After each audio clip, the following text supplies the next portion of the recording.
Thanks for joining us on Roadmap. I am Gimba Umar. This week on the program, looking ahead towards May 29th, a day seen as sacrosanct for handing over power. With issues of insecurity and economic downturn, experts say the incoming administration has quite a lot on its hands to solve. On this edition, we focus on the Niger Delta agitation. We'll be speaking to Chief Edwin Clark, a frontline Ijaw leader and former Federal Commissioner for Information. We will also narrow our focus on Roadmap on Arepo area of Ogun State, where pipelines have been under attack in the recent past. Our second guest, Bisi Adebolu, will tell us what the government of Ibukunle Amosun is doing to stop the killings and illicit oil activities taking place there, hurting the economy. Well, let's take you through it while getting the thoughts of our guests. The Movement for the Emancipation of the Niger Delta, MEND, is one of the largest militant groups in the Niger Delta region of Nigeria. The organization claims to expose exploitation and oppression of the people of the Niger Delta and devastation of the natural environment by public-private partnership between the federal government of Nigeria and corporations involved in the production of oil in the Niger Delta. Experts describe the organization as one that portrays itself as a political organization that wants a greater share of Nigeria's oil revenues to go to the impoverished region that sits atop the oil. In fact, it is more of an umbrella organization for several armed groups, which it sometimes pays in cash or guns to launch attacks. MEND has been linked to attacks on petroleum operations in Nigeria as part of the conflict in the Niger Delta, engaging in actions including sabotage, theft, property destruction, guerrilla warfares, and kidnapping. The movement's stated goals are to localize control of Nigeria's oil and to secure reparations for the federal government for pollution caused by the oil industry. There are concerns, though, on how well the incoming administration will address the issues in the Niger Delta, mainly security of the nation's pipeline infrastructure. This country was a country made up of 3 regions, where their leaders agreed to form a federation.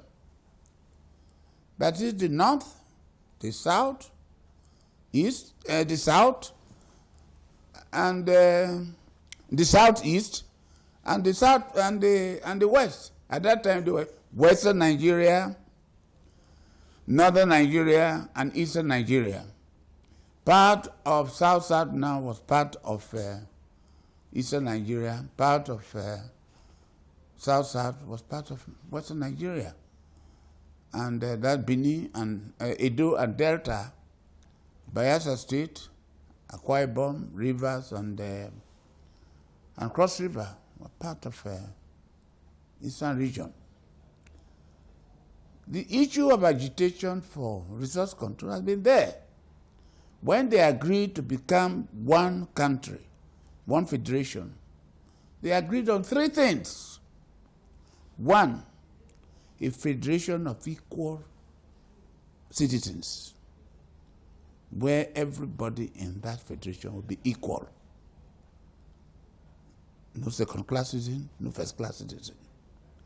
Number 2, each region will develop at its own pace.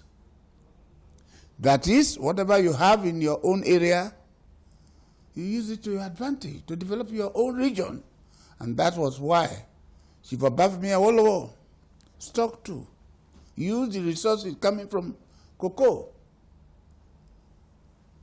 which was in its boom at that time, to develop Western Nigeria, Cocoa House, University of Ife.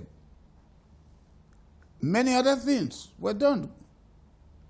Roads were constructed by Israeli companies. Free primary education, television, first in the South Africa. So these were done by Western Nigeria. Similarly, there was groundnut pyramid, boom. So Ahmadu Bello also used the resources to develop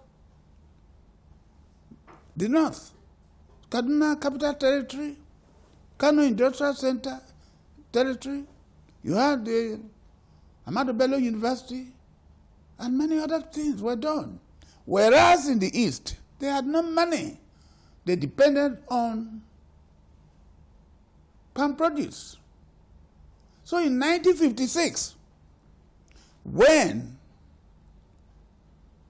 oil was discovered in Olebri, which was part of old Eastern region, the Prime Minister of Nigeria, Tafawa Balewa, sent a congratulatory message to the Premier of Eastern region that you have joined the club.